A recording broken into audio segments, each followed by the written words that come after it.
Sa video natin ngayon, pag-uusapan natin kung ano nga ba ang niche at kung paano mo malalaman ang tamang niche para sa'yo. Kung gusto mo malaman kung ano ang aking strategy kung paano ko to ginawa, just keep on watching.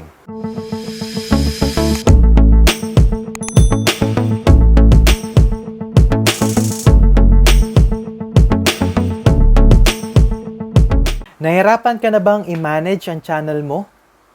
Meron akong tools para sa'yo. Ako ay gumagamit ng TubeBuddy. Itong TubeBuddy ay meron silang feature na nakakapag-research ako ng keywords para magamit ko sa next content ko. At the same time, magagamit ko ito para mas may manage pa yung channel ko. At nagagamit ko rin to para mas maging optimize ang aking videos para maging searchable ito. Kung ako sa'yo, mag-sign up ka na sa www.tubebuddy.com/jigseason.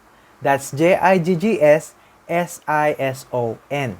O, i-click mo ang link sa description below. Visit the website for more details. Hi guys! Welcome back to my channel. Ako nga pala si Jigs at ang layunin ng video na to ay magkaroon ng direction at clarity ang channel mo. Isa siguro sa mga regrets ko noong nagsisimula pa lang ako ay hindi ko talaga naunawaan ang direction kung saan nga ba papunta ang channel ko noon. Tama ka, guilty ako sa pagkakaroon ng messy contents o yung pag-upload ng kung ano-anong random videos na maisipan ko lang. Mula sa pag-vlog ko na mag-shota sa Cubao hanggang sa tutorial videos kung paano nga ba gumawa ng fruit salad with nata de coco. Pero in all fairness, masarap talaga ang fruit salad. Dati kasi ay hindi pa definite kung ano ang gusto kong gawin.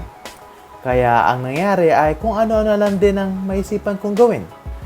Ang naging resulta nun ay walang nanonood ng mga videos ko at talagang mahirap makakuha ng subscribers. Kasi nga walang direction at clarity kung ano nga ba talaga ang gagawin ko. Masasabi kong kahit ang YouTube algorithm ay hirap maklasify kung ano nga bang klaseng channel ang meron ako. Kung sikat ka na, ay pwede kang mag-expand ng content mo na beyond sa niche mo. Pero kung small YouTuber ka pa lang, ay kailangan mo talaga magkaroon ng niche. Kasi lagi mong tatandaan na kapag alam ng mga viewers mo ang susunod mong gagawin, ay paniguradong babalik at babalik sila para panoorin ang mga contents mo. So ano nga ba ang niche? Ang niche ay ito ang main category mo o yung main topic ng mga videos na gusto mong gawin. Ito rin ang nagde-define kung anong meron ka kapag nakita nila ang channel at mga videos mo. Ito rin yung mga bagay na gustong-gusto mong gawin. Kahit gumawa ka ng sangkatutak na videos tungkol dito, ay hindi ka maboboard. Kinakailangan na maging specific ka sa niche mo. Halimbawa, ang niche ko ay tungkol sa YouTube best practices. Kaso medyo malawak kung iisipin kasi maraming aspeto ang kailangan i-consider para makover ko ang lahat ng topic sa niche ko. Kaya nag-decide ako na mag-focus sa needs ng mga small YouTubers kagaya ng video na to. Ang motivation ko para gawin ang mga bagay nito ay para ma-share ko sa iyo ang mga best practices na natutunan ko recently na sana ay mas maaga ko sanang natutunan nung ako ay nagsisimula pa lang. Kung ako ang nasa katayuan mo ay ito yung mga bagay na dapat mong malaman kaagad. Comment below kung anong specific niche ang napili mo. Let me know. Pero kung talagang nahihirapan kang malaman kung ano nga bang niche ang para sa'yo, gusto kong i-share sa'yo ang aking secret strategy kung paano ko nga ba nalaman ang first niche ko. Ang method na ginamit ko ay tinatawag kong 3 scratch paper questions. Sa 3 scratch paper questions ay kinakailangan mong sagutan ng 3 tanong na makakatulong sa'yo para malaman kung anong niche ang fit para sa'yo. Question number 1. Who is your target audience? Harapin na natin ang katotohanan na sa dami-dami ng tao sa mundo, hindi lahat ng tao ay magugustuhan ng content mo. Madalas, merong magbabash at meron din naman magiging loyal fans. Pero kapag nahanap mo na ng specific na mga tao na gusto at tumatangkilik ng content mo, ay gumawa ka ng content na naaayon sa pangangailangan nila. Sa niche ko, ang aking target audience ay ang mga taong gusto magsimula sa YouTube o nasa YouTube na, gaya ng sabi ko kanina. Kaya ang bawat approach ko sa bawat content ko ay parang as if ako yung bagong content creator na desperado magka-views, magka-subscriber at ma-improve ang bawat videos ko. Kapag na-identify mo na ang target audience mo, ay malalaman mo na rin ang tamang approach sa bawat content mo. Question number 2. What is the value you can share? Ito yung tanong na kayang-kaya mong sagutan dahil ito yung bagay na nasa sayo na.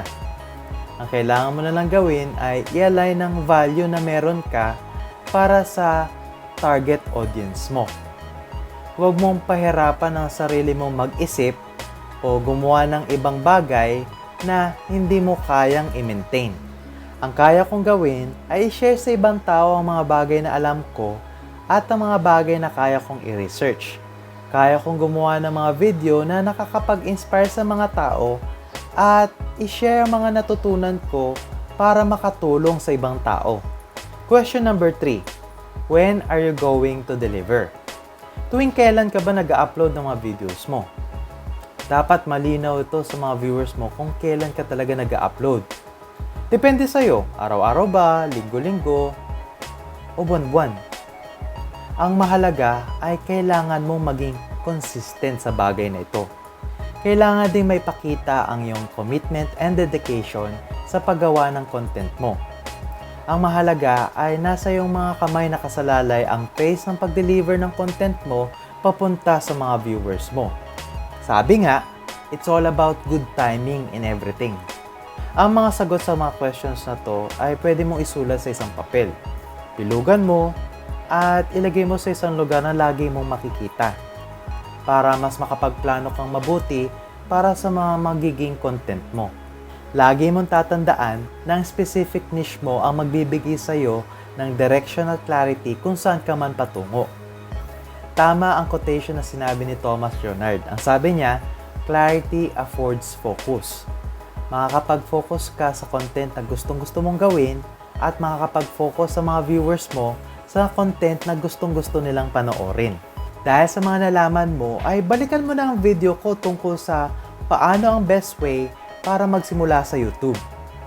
At sinasabi ko sa iyo na hindi pa uli ang lahat para makapagsimula ka ng tama. Kaya, pag-isipan mo itong mabuti. Habang ginagawa mo yan, ay panoorin mo rin ang mga videos na to sa tabi ko para malaman mo ang iba pang mga best practices sa YouTube. Muli, maraming salamat sa panonood. Bye!